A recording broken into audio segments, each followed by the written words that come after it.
नमस्कार मंडळी, मी नेत्रा श्रीपाद वैद्य. मला हे सांगताना अत्यंत आनंद होत आहे की मी लिहिलेल्या पहिल्या पुस्तकाचे अलीकडेच प्रकाशन झाले. त्याचं नाव आहे बायकोचा मित्र आणि इतर विनोदी कथा. खरं तर गेली 20-25 वर्षे मी सातत्याने लेखन करत आले आणि जवळजवळ 75 ते 80 कथा, कविता इत्यादी निरनिराळ्या मासिकातून, वर्तमानपत्रातून प्रकाशित झालेले आहेत.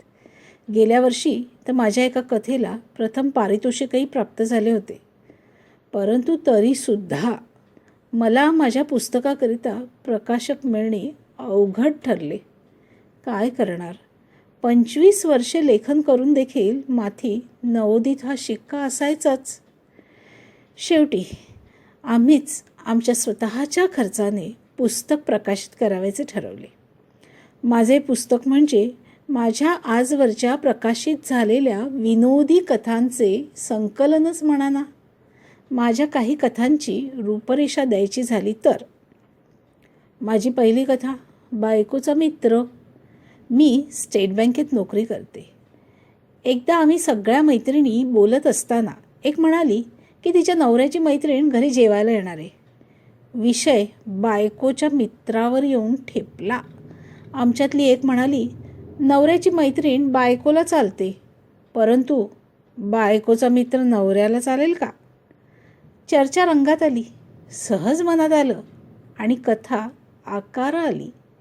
या कथेत नवऱ्याची घुसमट आणि तडफडाट नक्कीच पाहायला मिळेल. माझी अजून एक कथा, गोदान. आमच्या घराच्या वास्तुशांतीकरिता गुरुजी आले होते. ते म्हणाले की पूर्वीच्या काळी लोक खऱ्या गायीचे दान करायचे.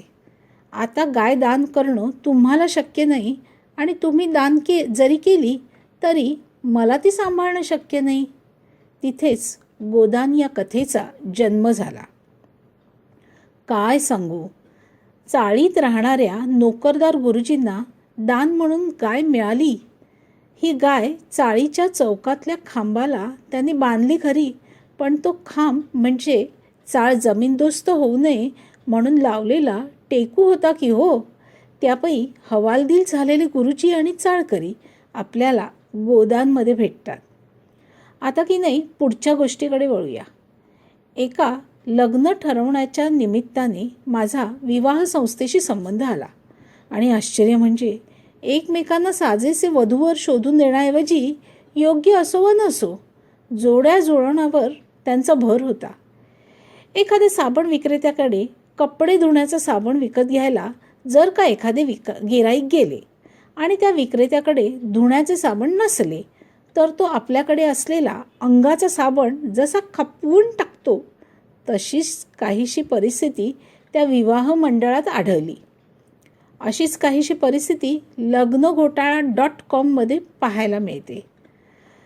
तर मंडळी, अशा प्रकारे बायकोचा मित्र आणि इतर विनोदी कथा हे माझे पुस्तक म्हणजे 15 विनोदी कथांचे संकलन आहे. आम्ही स्वतः हे प्रकाशित केले असल्यामुळे सध्या तरी आमच्याकडे फारच कमी प्रती उपलब्ध आहेत. परंतु ई-बुक स्वरूपात आपल्याला bookganga.com वर नक्कीच हे उपलब्ध असेल. माझी आपल्याला कळकळीची विनंती आहे की आपण ई-बुक विकत घ्यावे की न घ्यावे हा निर्णय सर्वस्वी आपला आहे. परंतु माझ्यासाठी 2 गोष्टी आपण जरूर कराव्यात. एक म्हणजे या पुस्तकातील काही कथा bookganga.com वर विनामूल्य उपलब्ध आहेत, त्यांचा आस्वाद जरूर घ्यावा आणि त्याच साईटवर आपली प्रतिक्रिया नोंदवण्याची सुविधा आहे. तेथे आपली प्रतिक्रिया नोंदवायला कृपया विसरू नका. दुसरे म्हणजे माझी ही ध्वनिफीत फेसबुक, व्हॉट्सअपवर उपलब्ध करत आहे. कृपया ती जास्तीत जास्त मित्रमैत्रिणी, ग्रुप्स, नातेवाईक इत्यादींमध्ये शेअर करावी, जेणेकरून माझ्यासारख्या नवोदित लेखिकेला ह्या शुभेच्छा ठरतील. धन्यवाद.